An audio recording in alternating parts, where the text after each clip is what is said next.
Welcome to the Rest of Us podcast. My name is Noah Hutton, and I'm your host. Each week, I'll have a new entrepreneur on to talk about their story, their struggles, and their lessons learned. My guest this week is Jonathan Burkhart. He is a videographer and has a really interesting story to tell.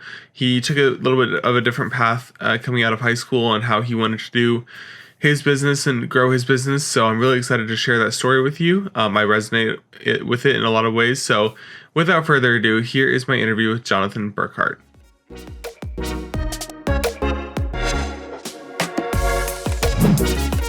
All right, Jonathan Burkhart, welcome to the Rest of Us podcast. Thanks for having me. So Justin Geary actually connected us, and he told me that you'd be a really great person to talk to. So I'm really excited to hear your story and kind of talk to you on the podcast. I've already heard a little bit because we have a pre-call before this, but I think it's a really cool story. So I'm excited to tell it. But before we get into that, let's just kind of have you introduce yourself and what you do. My name is Jonathan Burkhart. I'm the owner of 1JB Digital Media. We are based out of the greater Wheeling area, so St. Clairsville, and we kind of cover Ohio and West Virginia. We mainly focus on sports videography, weddings, commercial, and then live event production. Cool. So let's just kind of jump right into your story. You have some family history in the video and radio business, and that's kind of where that starts. So let's just kind of start there. Yeah, my dad had a photography business when he was getting out of high school and in college. So when my sister was born, she was born before me. I'm the youngest child. I always kind of grew up and had cameras around. And my sister ended up going to Syracuse to study television, radio, and film, which again aided in the fact that I was always kind of around cameras. Granted, when I was younger, I did not know how to use the cameras, and I might have broken a couple or damaged them. Happens. Yeah. But yeah, I just kind of being around it and being able to pick it up. I think it was a natural kind of progression to, want to learn more. And, it's something fun to do. It's a fun hobby. That then I was able to take to the next level and make it into my profession.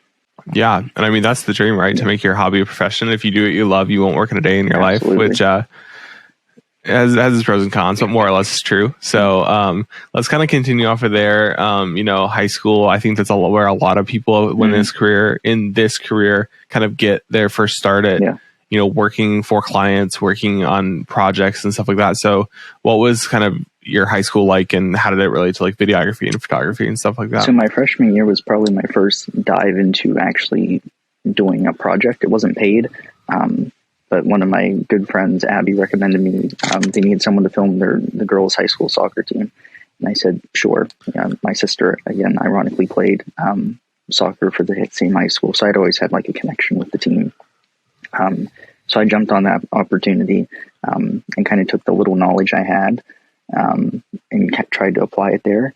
And their head coach, Wes, who's still the head coach, was very instrumental in, helping me. He's like, hey, this is kind of footage I'm looking for. And from that perspective would help me, tweak how I was filming, because the first game I ever filmed was garbage. It really was.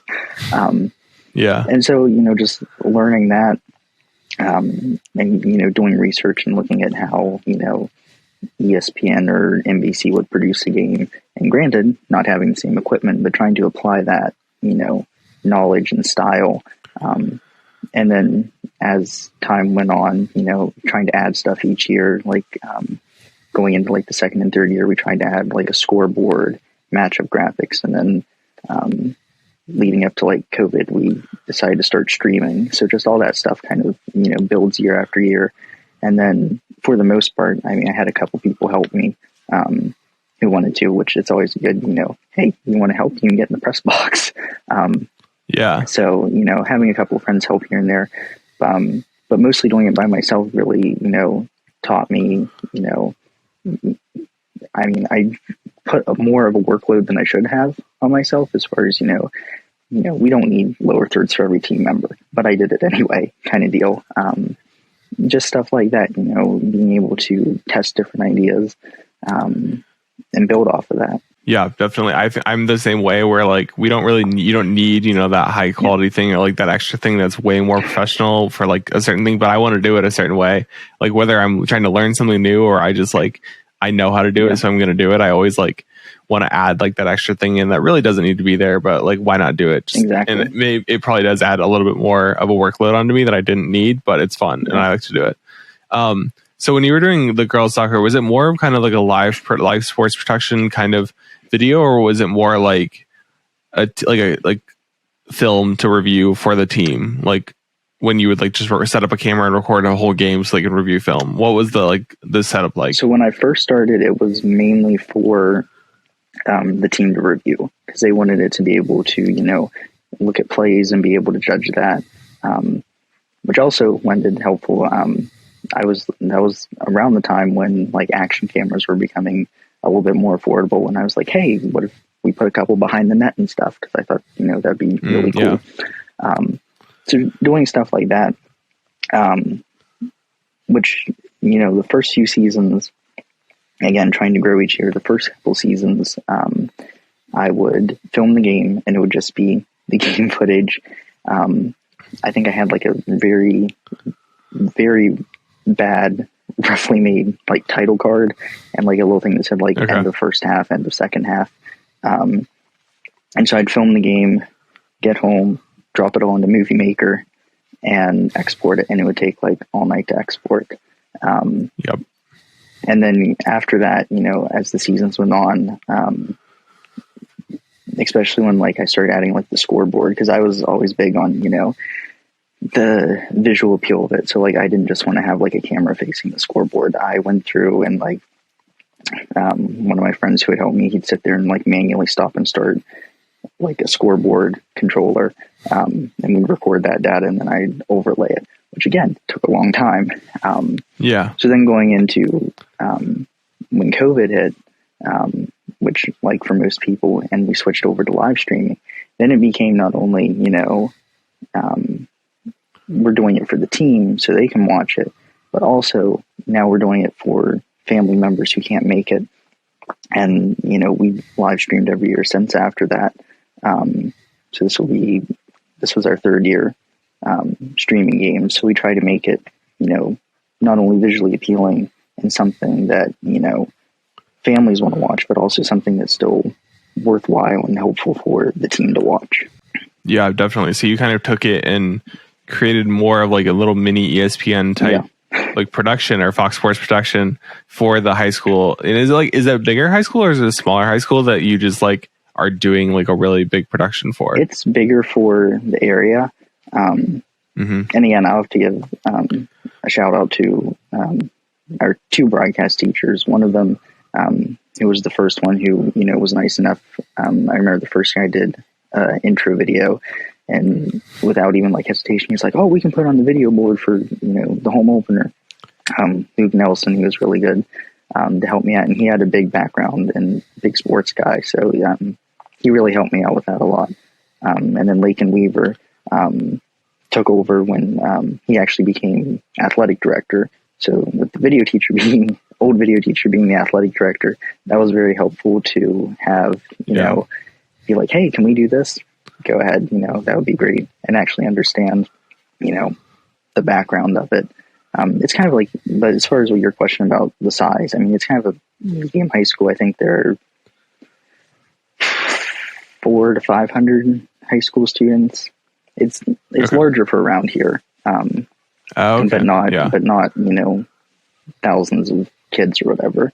So it was pretty medium, but like I said, as far as production size, I always try to make it look bigger than it is. So definitely. I mean, one of my favorite things we did, when I got one of the cameras that can do 120 frames per second, and we figured out it would play back with a clean feed through the HDMI. We have high speed replay without, a $17,000 piece of equipment. So just trying to grow that and build a bigger looking broadcast than it actually is. Yeah, definitely. I'm curious because I did a little bit of sports broadcast in college. I did a couple soccer games. I did a women's basketball game. I think that was it. Unfortunately, I did mostly soccer. But what kind of cameras are you using, and what does the setup look like for one of those productions? We used everything was kind of through when we started streaming. Everything was kind of through my computer, and I picked up OBS like most people. I mean, it's free and it's an absolutely amazing tool to use if you're doing anything live.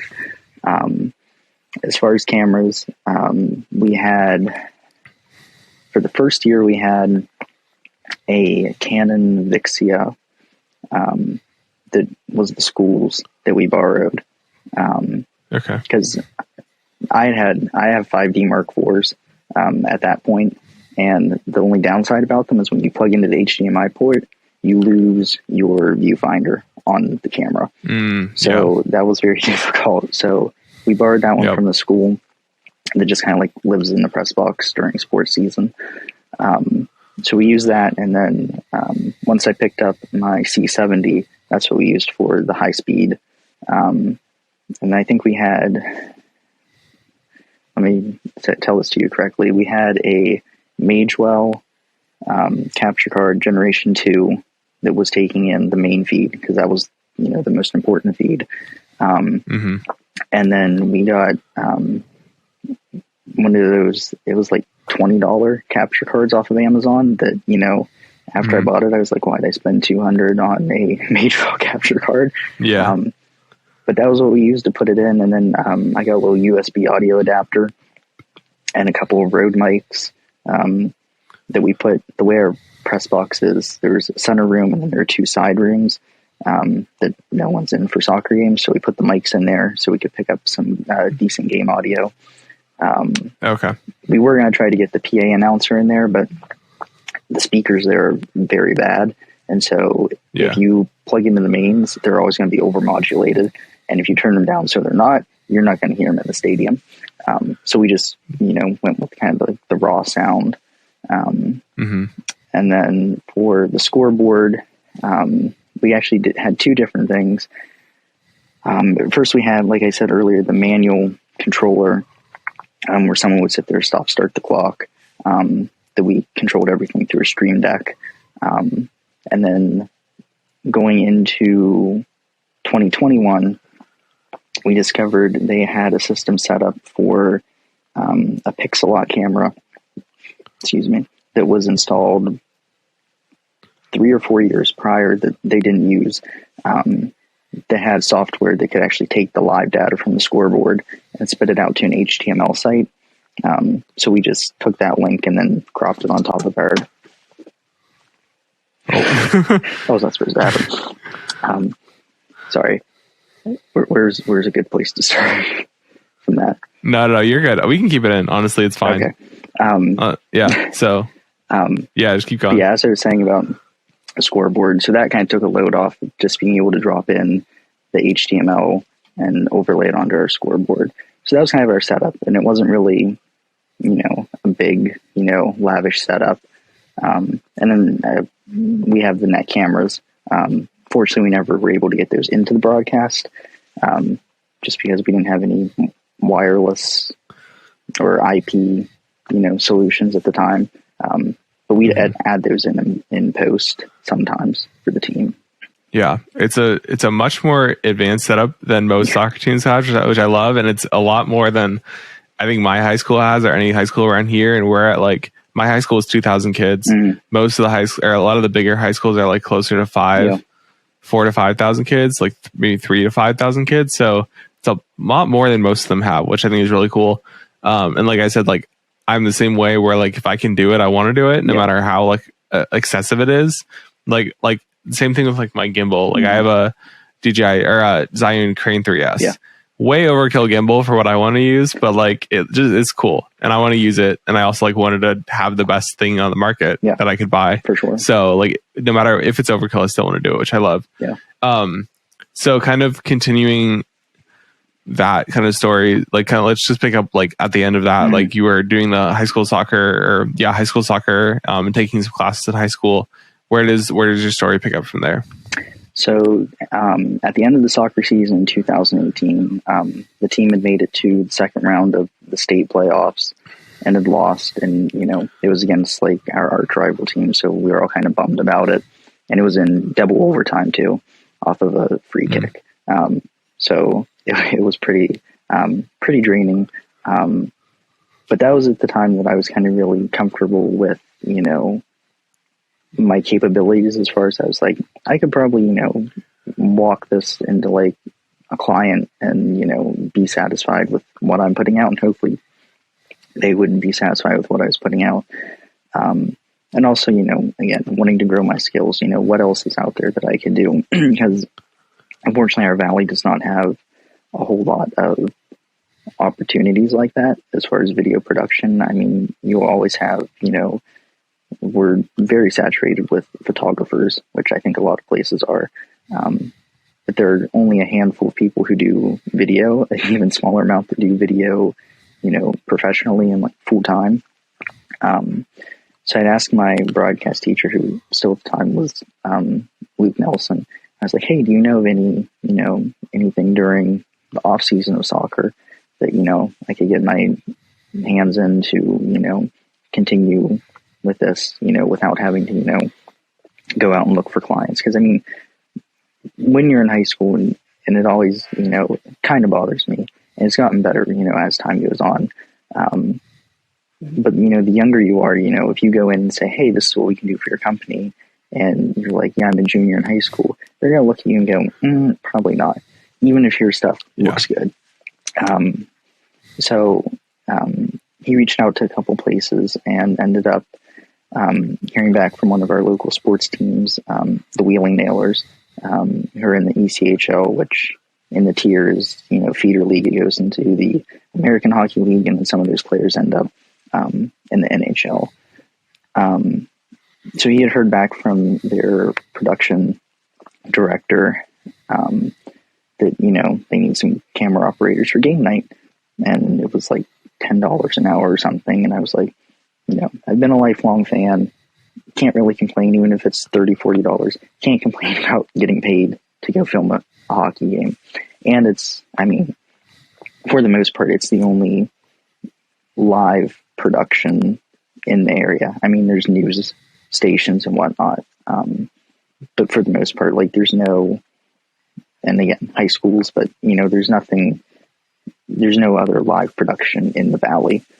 So I took that and I met with the production director at the time, Kurt Kelleher, and we talked, and he was like, yeah, he's like, we got a game next Wednesday. I think it was like the second game of the season. And he was like, yeah, you can come out and, shadow one of our camera operators and, see how you like it, learn a few things. And then the first night I got there, he was like, hey, we had someone call off. Do you want to run a camera? And I was like, I can try. And like, I had watched, enough hockey to like get an idea of what I was supposed to shoot, but still, first time using, a camera on a shoulder and that kind of stuff. That's like a full broadcast camera. So that was definitely an experience, that I won't soon forget. But yeah, after that game, I was hooked. It was a whole lot of fun, essentially, being right up against the glass, best seats in the house, being able to film. Yeah. I knew it was something that I wanted to stick with and, kind of like put my feet down and be like, okay, I guess we're doing this. Yeah, definitely. I think in like what you're saying about the cameras, like they're so different from like DSLRs or mirrorless cameras, like the broadcast cameras. They're just like, you have to adjust the settings differently. And like when I was doing it for the Big Ten, we were piped into the Chicago office of the Big Ten, because like we were putting like the soccer game on the Big Ten network, either on TV or online to stream. And they would always like say like, oh, your footage looks a little green. We got to like white balance again. Or your footage is like the gain is off or whatever it was. And like, it was just way different from what I expected, because I was always used to just like, setting the white balance to my camera and like adjusting the ISO and aperture and all this stuff. And it's just very different on those cameras. So for sure, it's it's a big learning curve, but they're fun. Honestly, I really enjoyed my time doing that. So I want to pause right here and I'll cut this out. How old are you? That's like the one thing that I forgot, 20, and I want to kind 21. of get 21. And you are out of high school, correct? Yeah. Obviously. Yeah. Yes, obviously. I don't know why I said that, but because in my head I was trying to do like the timeline of like where you are and like in high school, out of high school. Okay. Good. We can restart now. Okay. I wanted to make sure and get that figured out, because I was so confused in my head. Like I was like, I know he's out of high school, but I don't know like what I'm dealing with here. Okay. So you're doing the wheeling nailers hockey. And so was that something where you're like, oh, I could do this as a career, like be a cam op in sports and stuff? And, like you talked about with the players feed up to the NHL, like did you see yourself kind of like, oh, I could be a hockey camera operator for the foreseeable future? Or was that something where you're like, I don't know if I want to do this. Maybe it's like a side gig sometimes, like if they need somebody. But what were you thinking about that kind of job as a career? I guess I didn't really think about it at the time because, again, I was just, happy to be there, happy to, be at games, happy to, be able to film. And plus, it's a nice little notch on the belt to be like, hey, yeah, I work for the Nailers. Like, that's like, a cool thing to have on your resume. Partway through the first season, I actually switched from being like a broadcast camera operator to they had a position for essentially highlight footage. So like with DSLRs, like getting cinematic highlight footage. And at the time, the prior year is when I got my Mark IV, and they had just had like, I think it was like a T5 or something. So nothing like blowing it out of the water. I was like, hey, I have my own camera. Like, if you're looking for someone, I said, I'd be happy to, give it a try. I can't guarantee it's going to be fantastic. But it's something. So I asked my boss, and he was like, yeah, sure. So after the new year, which I don't know how many games that would have been into the season, but I started doing that and, slowly, building up, a skill level there of, getting different shots that could be used for highlights, intro videos, advertisements, that kind of stuff. And the gentleman who actually did that before me is now the, I believe I forget his official title, but he like manages like the National Hockey League's Instagram. So that's also kind of like a thing that it's like, hey, the guy who did this before me actually made it somewhere, like, with that in the back of the mind. And also, I don't know if you've ever seen the series In the Room from the Pittsburgh Penguins. I haven't. No. Definitely, if you get a chance, like watch one episode, because they invest a lot into their production. Like I think they shoot on like red Komodos. And that kind of stuff. But just like, seeing different cinematic shots on there and being like, oh, how can I replicate this, in our arena and make it look like that? And then, branching off and trying my own things. So at that point, I kind of thought, again, I wasn't really thinking about it as like a full-time career, but, it was definitely in the back of my mind, like, I'd be happy doing this for an AHL team or an NHL team, getting highlight footage. Because at that time, again, back to the broadcast, I wasn't really exposed to the inner workings of the broadcast. It was just what was in my ear for the games, ready one, take one, ready replay, etc. Mm-hmm. So I wasn't really, in that point yet of, I wasn't in the room on game nights. And then once I started doing highlight footage, I wasn't in that at all. So I didn't have, a headset, hearing all that. So I was kind of removed from that, not really thinking about, I could be like a broadcast camera operator. Mm-hmm. Yeah. You saying ready one, take one brought me all the way back to when I was doing that, like just hearing that in my ear and like, I don't know if I told you the story when we went before, but I was doing soccer and I loved being up in the press box, or actually we were on top of the press box doing like we had like 1 and 2. So 1 was the wide, 2 was the tight on like whatever the action was. And 3 and 4 were on the field. And the one day I got 3 and I was like, this is awful. I hated it. And for some reason, we didn't get the like shoulder rigs that we usually have. Like we had to share them with like the production company at Purdue. Yeah. And so usually you have like a shoulder rig that you hold here, but we didn't. So you had to hold your camera like this, kind of like up with your hands, and you had to hold it the whole time, like the whole, I don't know, hour and a half game or however long a soccer game is. I think it's like an hour and a half. And I remember like, I just was in pain the whole time because like holding this position for an hour and a half was the worst. But then it had to have been like halfway through the second half, I was like getting dehydrated and I was like, I need water. I need something. But I was also like, on cam the whole time. Yeah. Like when they would come over here, like come over to my corner, and I was on the Purdue side of the benches. Whenever they would come over there, and or not thankfully to me, but thankfully for Purdue, they were on that side a lot. I would have to be on cam because like we want that shot, obviously. And at one point, they like got to the other side of the field, and I like motioned to the manager of Purdue's soccer team, and I was like water. Like I was like, I need water, and I was like trying to tell her like I need help. Like I need something. Yeah. And she finally like got the idea, like what I was trying to say, and she brought me water. But I was like, it was the worst. Yeah. It was so bad. But so like you saying ready one, take one brought me all the way back to that one moment where like I loved what I was doing, but also like in that moment I hated it. It was so awful. But kind of transitioning out of my embarrassing story, at that point, so you weren't necessarily thinking about this as a career. What were you thinking about as your future as a videographer? Kind of coming out of high school, were you thinking college? Were you thinking your own business? Were you thinking just kind of freelance on the side? How were you thinking about that? So truth be told, I'd say like probably freshman through junior year, I had kind of wanted to go into either computer technologies or some kind of physics or that line, which has always interested me. So that was kind of in the back of my head, you know, again, kind of like, oh yeah, this is fun and whatnot. And sure, it's like some extra money. But I never really thought of it like as a full career.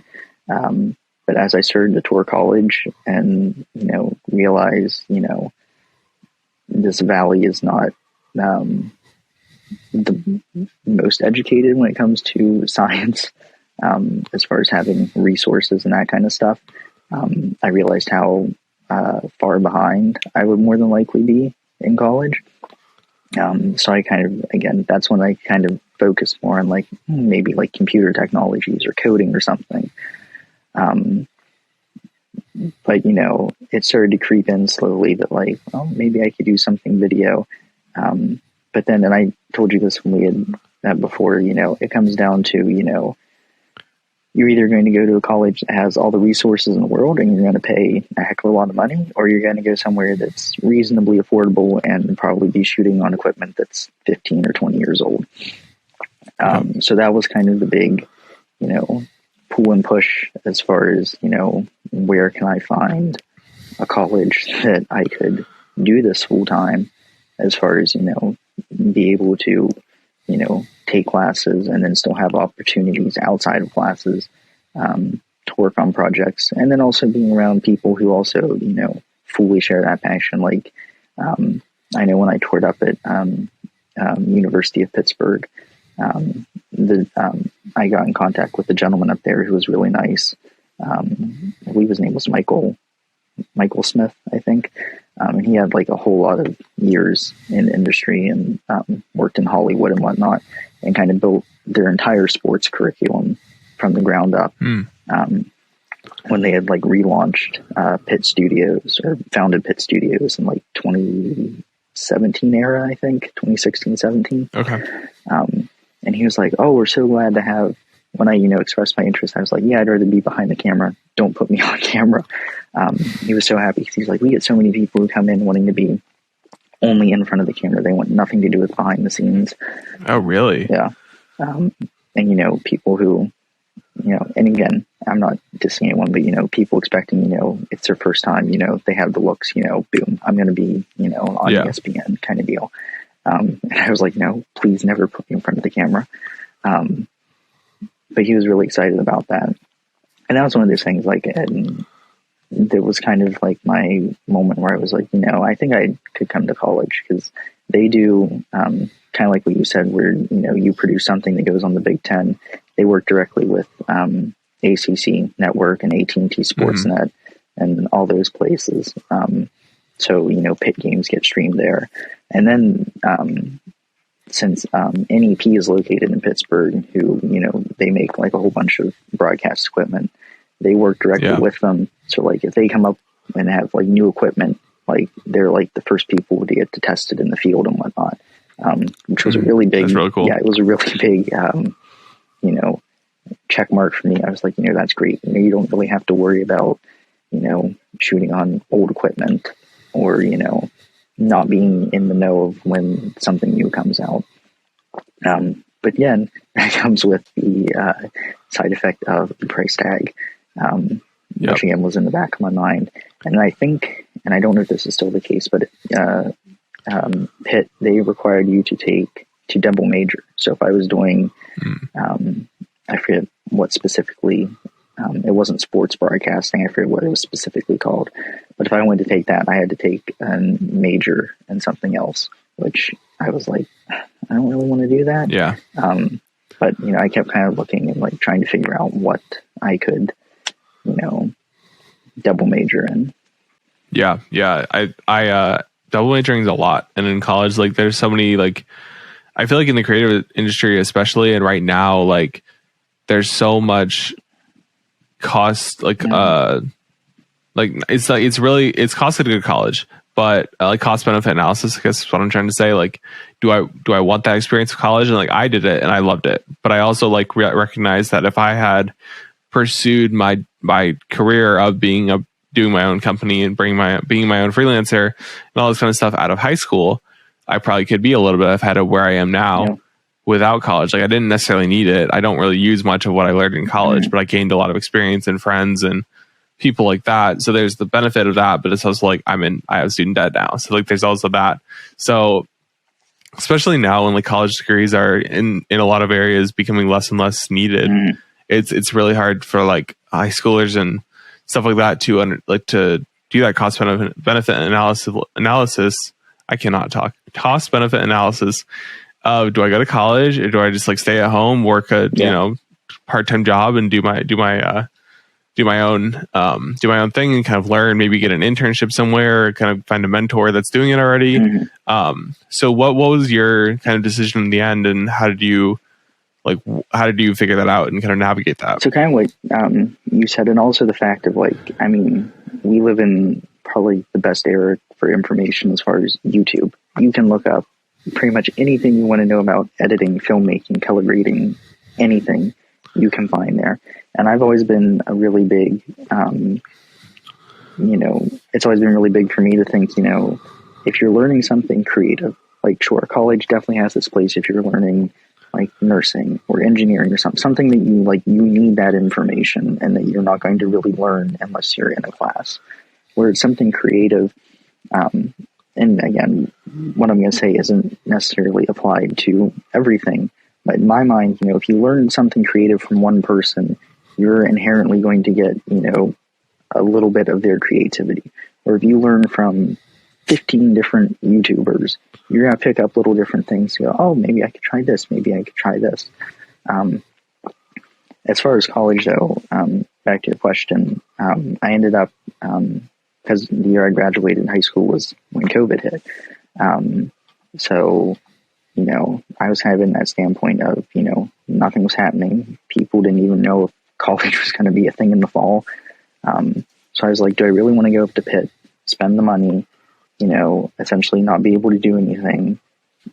This was in like July or whatever at the time, thinking, I'm not going to be able to do anything.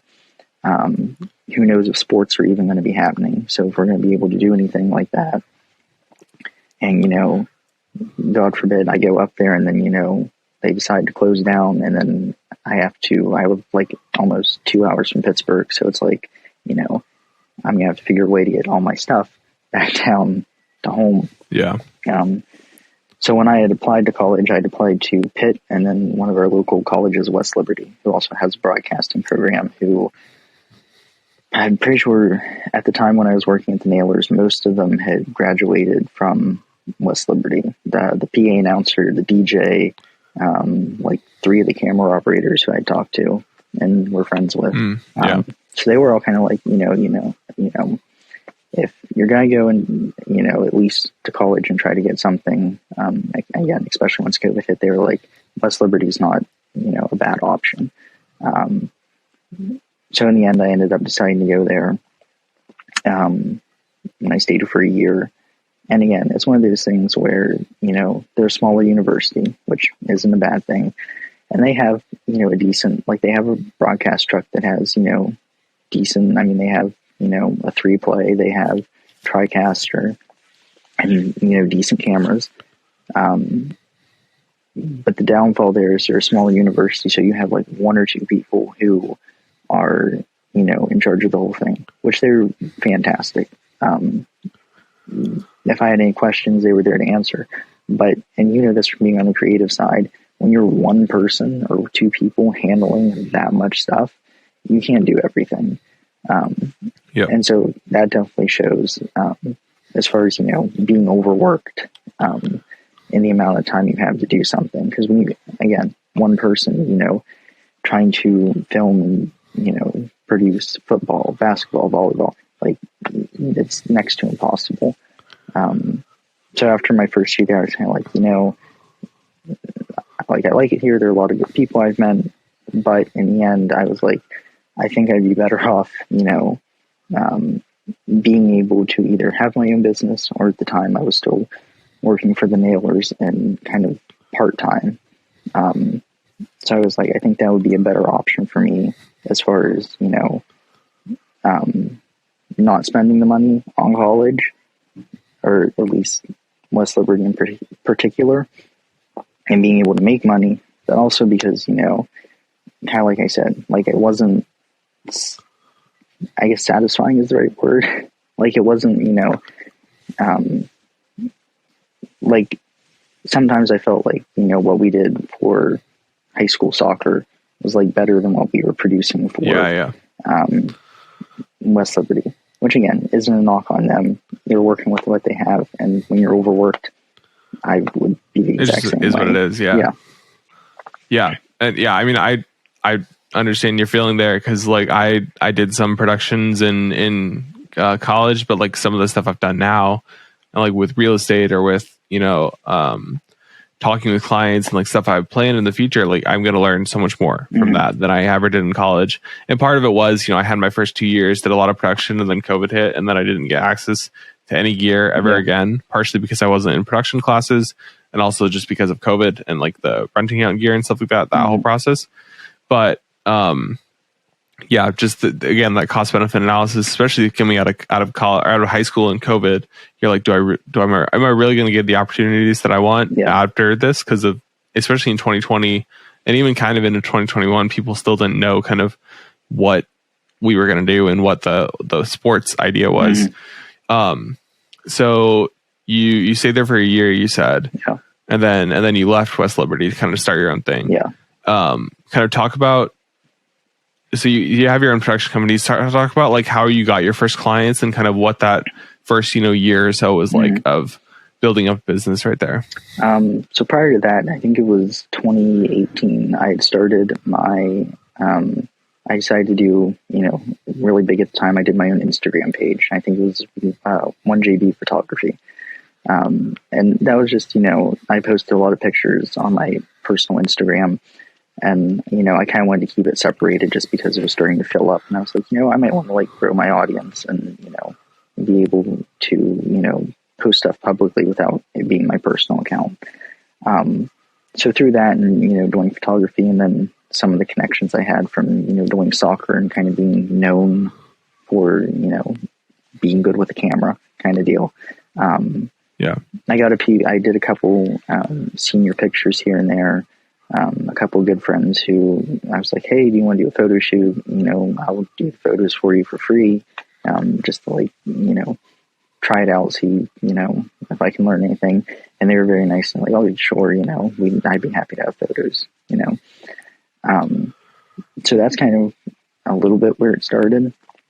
But then, going more into, after COVID and when I was in college, I had my pretty hefty portfolio built with the Nailers in addition to soccer, which granted, that's just the sports sector. I hadn't done weddings. I hadn't done, concerts or award shows or that kind of stuff. But, I had that background, and especially, again, this is where I'm happy I pushed myself in high school as far as, being able to do graphics. Like that's something I could offer that I know like a lot of video people, it's just like maybe a template, which nothing wrong with templates. I've used templates before, but being able to have that, knowledge to be like, hey, I could do, like I did a couple logos for some friends.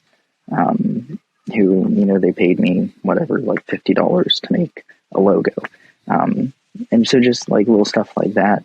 And then after, I had left West Liberty, and I had gotten, I think the first, like, probably real project we got was a local watershed conservancy. They did a fundraiser, which I don't know if you've ever heard of a duck dash. They take a whole bunch of rubber ducks, and like you buy one, and then they race them down the creek, and first one to cross, like, gets a prize and whatnot. It's like a smaller version of the one they do in Chicago every year. Yes. I think it's Chicago, right? They like drop all the ducks in, and they have the big duck and everything. This one I find, this one is more appealing because with the creek you get like waterfalls and obstacles and stuff that you don't get in the river. So that was a lot of fun. So that was kind of like our first, and again, it was during COVID, so they were like, we want to do this so, people, they only had like 5 or 6 people there total. They're like, we want to do it so people who bought it can still see, what was happening, and then hopefully, down the road we can grow this into a larger event. So that was kind of our first big, or I shouldn't say big, but our first legit event. And so, I spent however long, coming up with like a project plan and trying to figure out how to, edit this and do, because I had like the background of, multicam editing from soccer and that kind of stuff. So I was like, okay, this is something we could do. And then with the graphics, being able to build that out and kind of make it into a whole production, which was a lot of fun. And then after that, things kind of went a little quiet just because, I was busy with the nailers and whatnot. And then in the fall of 2020,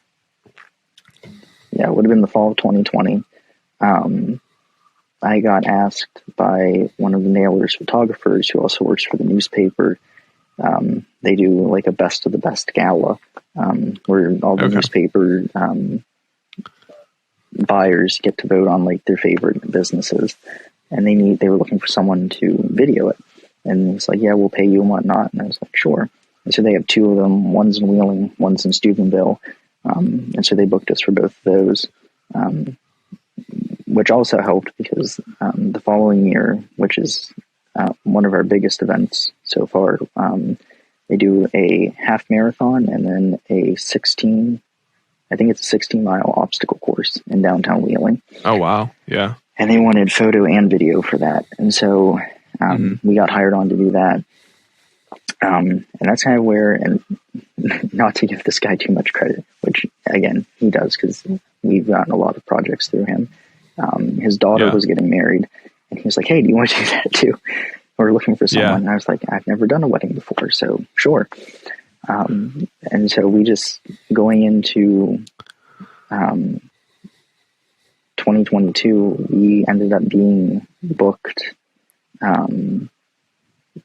starting in May, because again, I was committed to the nailer season and didn't want to overbook and whatnot.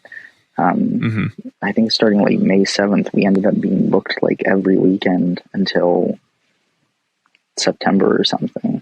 I mean, it was like project, so it really just took off. It was like project after project, and then we had a which again, I probably feel I sound like a broken record, but like you can probably attest to this with having connections through soccer. There's a gentleman who was the coach for one of the other girls soccer teams in the area who started a college age team that's a feeder league for USA soccer, and they were looking for someone to do video. And so through one of the connections I had on the St. C team, he called me up and he was like, hey, we're looking for someone, we'll pay you. And, that's something we picked up too, that we've done. And we're going to be doing this season as well. So, again, I probably sound like a broken record, but just, having those connections and then, having that background that they call you up and they're like, hey, would you be interested in doing this? Is this something you could do? Or then in the case of like the wedding, it's like, they're not looking to spend $4,000 on a videographer. It's something you're just getting started with. Would you be interested in doing it? Yeah, and I think in those situations, it's important to almost always say yes. Like, unless it's something that you very much feel like I am not qualified at all and I would do a bad job in here, like maybe let's recommend somebody else. if you think that you can do a decent job and learn it and kind of like figure that out, say yes, because like it's gonna just propel your career. Because if you say no so many times, like if you say like, oh, I don't do sports photography, or oh, I don't do portraits, or oh, I don't do whatever, this and that, then they're just not going to call you again, and then that's a lost client right there. So like for me, like I had a guy call me up, and we're going to be doing a lot of work this year together. But he was like, hey, we have a resort in town, and they're looking to get all like their food reshot. I have never done food photography in my life, but I said yes because I'm going to learn it and I'm going to do it. So like it was just that thing of like, say yes to it because you can learn and you can, figure it out and rent some gear and kind of, and even if, their expectations are low, if you learn it enough and you kind of figure it out, you can exceed those expectations and it's even better. Yeah. So I think kind of the key there is to say yes as much as you can and then learn as much as you can. And maybe you'll find something that you enjoy.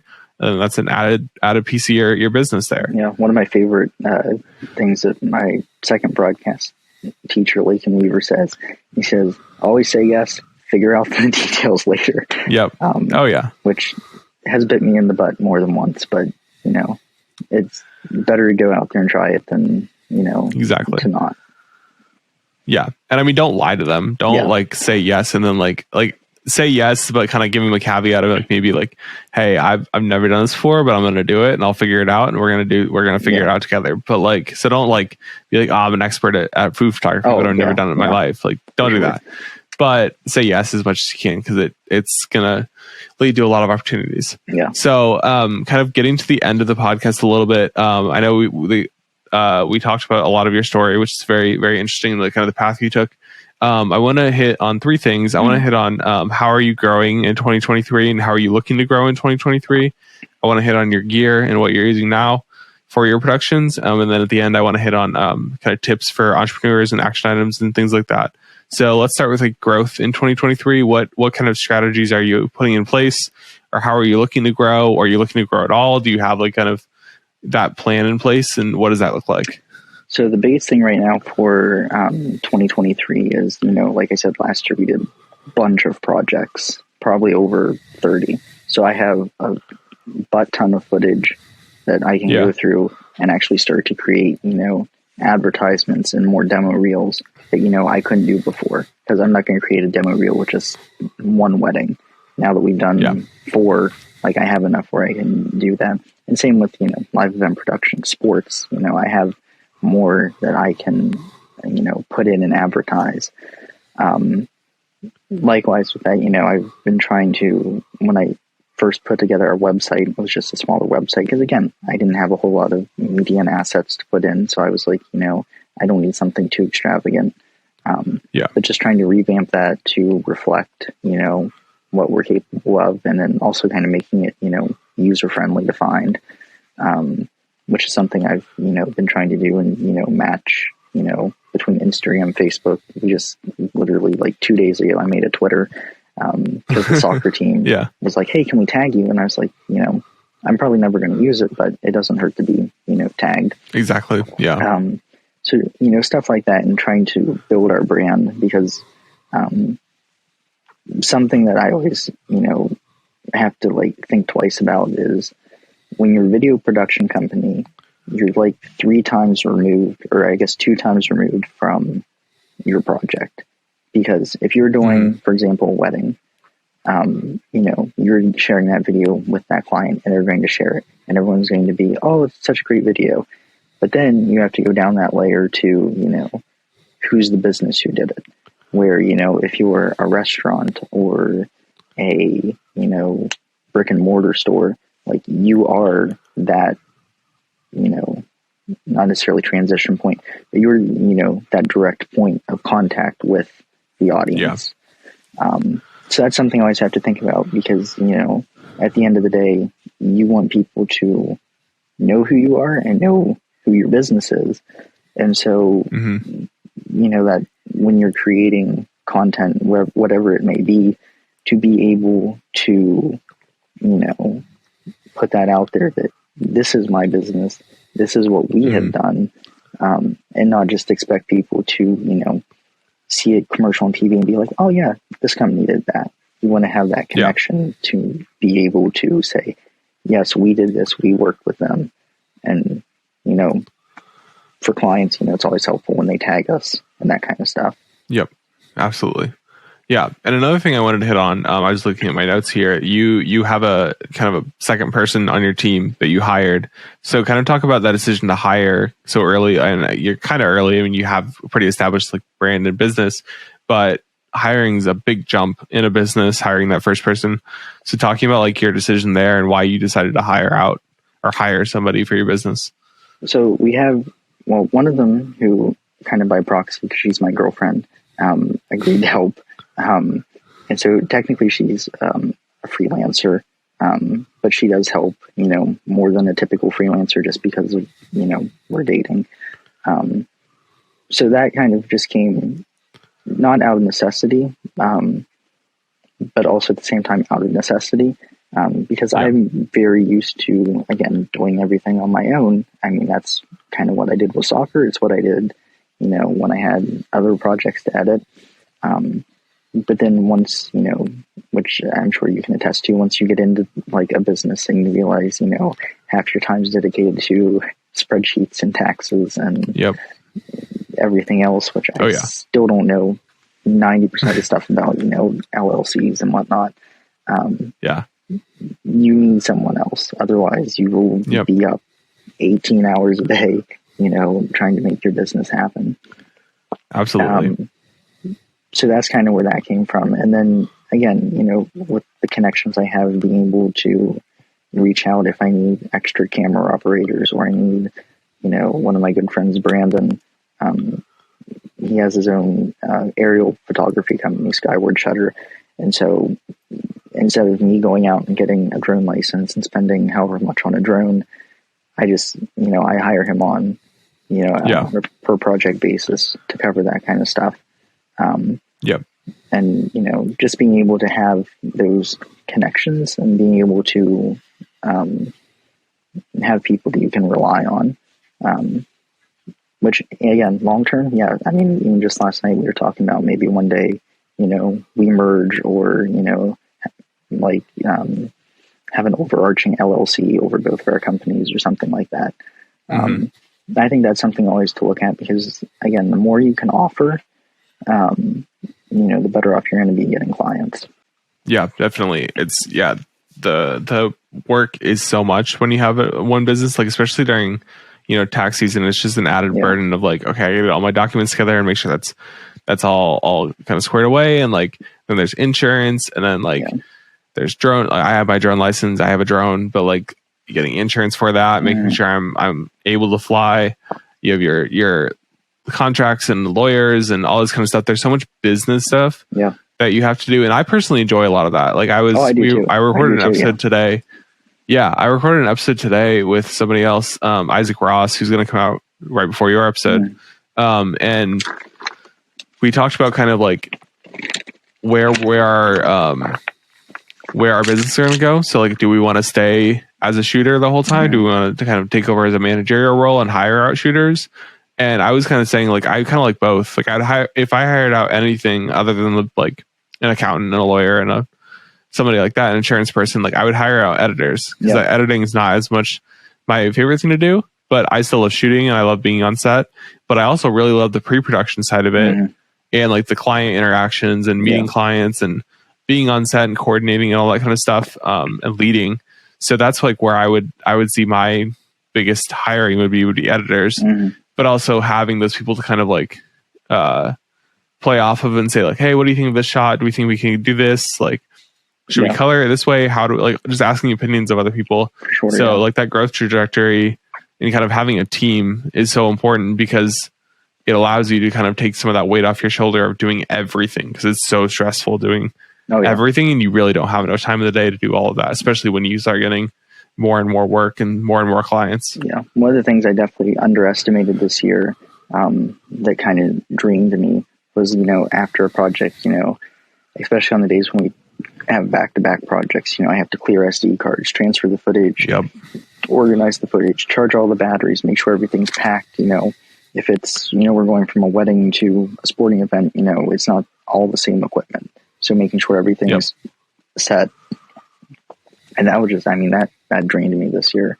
where it'd be nice to have someone to, be able, or even if it was somehow automated as far as, footage transfer, just, it's the stuff like that, drained me this year that I wish, having an extra set of hands would really help. Yeah, having kind of like a project manager person that kind of coordinate, like if you're thinking about like a Hollywood production, you need like a producer basically. Yeah. Whereas you're like more the director shooter. So that kind of transition is nice into gear. So talk about like what your kind of day to day is, what you use to shoot, gimbals, lenses, cameras, microphones, all that kind of stuff. Yeah. As deep as you want to get into it. So now, like I said earlier, I started with a 5D Mark IV, which my family bought. We got it as family camera. It was a nicer, it's a very nice family camera. Yes. Which again, that came from my dad. He had a whole bunch of film cameras that obviously film is hard to come by now, which he wasn't too big on. When my sister and I were like, "Oh yeah, we can get like a DSLR." Between the Mark III and the Mark IV. He's like, "Aren't there any film cameras?" And we're like, "No, not really." Yeah, no. So that's what I started with, and it takes pretty decent video. It just had like the kit 24-105 lens. It was kind of my workhorse for a good long while. And then slowly I started to invest in a couple other things, because at the time I was still mostly doing photography. So I got a Sigma 150-600. Oh wow! The contemporary one, not the sports one, which I do regret a little bit when I do sports. And then I got the nifty 50. That pretty much everyone has, that I still use to this day because I love it. And the more I transitioned in the video, the more I realized I needed something that was more video based. And so when I found out the C70 was going to be released, which, gosh, I think it was like December 2020 or something, or in that time frame, I was like, I think I want to invest in this and have something that's a little bit more substantial, not only for myself, but, when I'm filming sports and stuff, because the Mark IV only did like 720 at 120 frames per second, which at the time was fantastic. Not so much, it doesn't compare to, C-Log to 4K, 10-bit, 120 frames. So I picked that up. And then just, at the time going through Facebook Marketplace and just picking up, like I picked up a 16-35, because I thought, this would be nice for, astrophotography. And, I use it for weddings and everything in between now. And then also a couple of the older EF lenses. I have a 75-300 that's, just kind of there if I need it, if I need an extra angle. Because the one downside about, the difference in the glass obviously is the quality.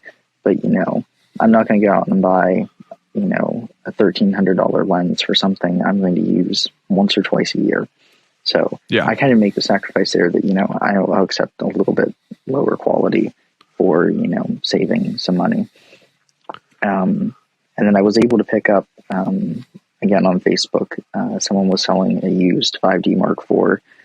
That had the battery grip, had one of the older 50 1.4 lenses, some extra batteries and battery chargers for like $1,200, I think.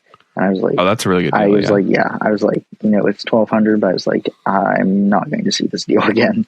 So I bet on that, mostly for the fact of weddings, because I usually do, a 3-camera setup for the ceremonies.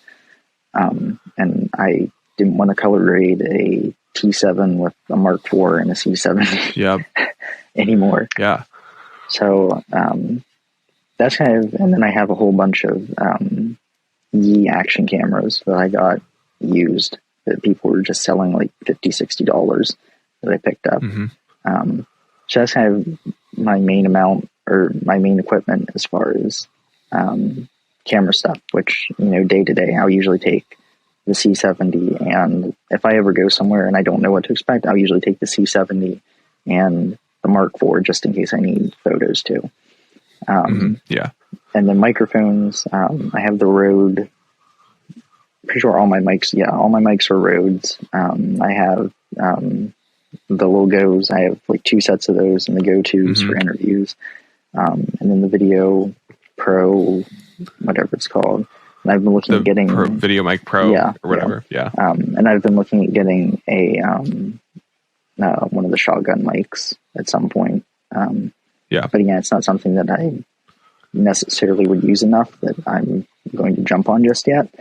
But yeah, so nothing too extensive. And then lighting I have, which is why I have a Godox. I think it's 150 watt. Oh, okay. 150 watt, because it was on sale on B&H, and I was like, I'll just get it. And then the accent lights are the Aperture MC Minis, which I absolutely love.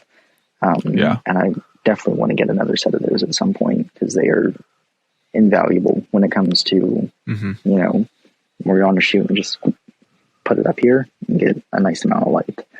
So that's pretty much it. I mean, it's nothing, you know, too extensive, and I've definitely, you know, again, like I said earlier, coming from soccer and, you know, making something look bigger than it is, like, you know, I'm very frugal with my equipment as far as, you know, I try to think of, okay, if I'm going to buy this, what all can I use it for? And, you know, try to find the best equipment for what I'm going to be doing. Yeah, definitely. That's super important, because like I feel like photographers, and I'm included in this, we love our gear, we love buying gear, we love picking up things, and I'm not saying you don't, but it sounds like you kind of take more of a methodical approach to it. And like you could, you know, sell your Mark IVs and get R5s or whatever. Like you could kind of upgrade that, but you're like, no, I'm gonna stick with the 5D Mark IVs for now. Yeah. And I assume in the future you'll like kind of get to a point where because they're decently old cameras. Yeah. But not like in a bad way. They just are. Yeah. So I think that there's gonna be a point where you're like, okay, now is the time to jump on a R5 Mark II or whatever the newer mirrorless is. So but it sounds like you're kind of making a more educated and methodical choice of gear in that situation. Yeah. And granted, I still have, I mean, I get upset, but it's still a blessing in disguise when B&H is closed for a holiday, because it keeps me from buying stuff. Oh yeah. But yeah. And yeah, like you said, like eventually I'd like to get, I forget what the new, it's essentially, at least in my eyes, it's like the big brother to the Mark IV as far as it's equally good at video and photo, is like the R3, I think. Or I'm not a Canon shooter, so I'm not going to ask there. It's like a combination. It's an R series camera, but it's also like in their cinema line. So it's a little bit of both. Okay. Which that's something I really miss with the C70s, not being able to take photos. But, you know, again, the features it has for being a cinema camera is great to have for, you know, database stuff. Yeah, definitely. The R5C. Yeah. Yeah. I think it's cinema. Yeah. Yep. Yeah. That's how I am with, so like for Sony, it's like the FX30 or the FX3 is kind of like that level of, it's like photography, but also cinema, but it's really small. It's like not much bigger than an A7 kind of camera. So I'm definitely looking to upgrade those in the future, but I'm also like holding back. It's like, I don't need them right now. My A7 III is beautiful and it's fine for now. So, just kind of closing out, let's talk about some tips that you have for business entrepreneurs and people looking to get into this kind of creative business. What would you say to somebody if they ask you, like, what's your biggest tip? Biggest tip would be to make connections. I wouldn't be anywhere close to where I am without the connections I had, whether it be from, you know, high school or the Nailers or even just a year at West Liberty. Having those connections is truly invaluable and priceless as far as being able to grow your business. Because the more people you have who know you, and even, you know, if it's something that, you know, maybe it's not a big project, but maybe they reach out and say, hey, like, could you do an animation? Or, hey, would you want to take our family photos or something? That kind of stuff is stuff to not only get your foot in the door, but also, you know, helps you, you know, then that person becomes a recommendation, which not saying they weren't before, but, you know, say, oh yeah, you know, we knew them and, you know, they did a great job. You'd be a great candidate, which that's like for weddings, that's often the case. Is someone who was a guest saw the video and they're like, oh, that was wonderful. We know someone who's getting married or we're getting married. Would you be interested in, filming it? The second would be to definitely plan ahead, not saying you have to have everything figured out and, you don't have to, follow the plan to a T if, something changes or, you realize, in the future that something's going to be better, a different way. But definitely plan ahead and kind of brainstorm, because when I first started, I kind of wanted to be like the one-stop shop, like, oh yeah, we do graphics, animation, yada, yada, the whole 9 yards. And then kind of being able to find that, like I said at the beginning, like sports media, commercials, live event production, wedding videography.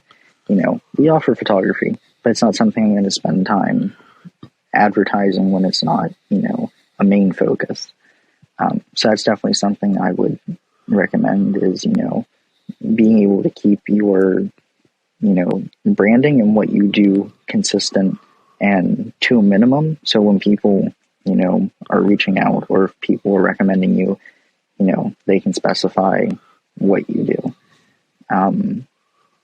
Thirdly would be, work to charge what you're worth as far as, which was something I fell prey to is, when you're first starting out and you charge $300 or $400, like that's a lot. And then, once you get into the thick of it and you're like, well, $1,200 is like the base price. Definitely charge what you're worth. But with that said, like the first wedding we did was like $700. Like, don't be afraid if it's your first time or if you're just getting your foot in the door to do that for less.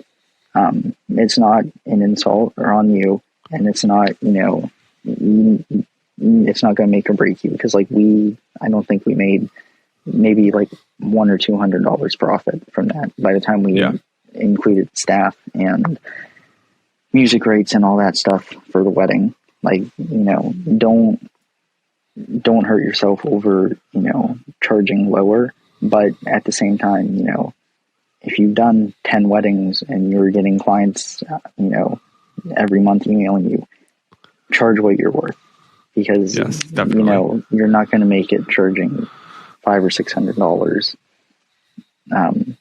a project, especially in larger cities. Absolutely.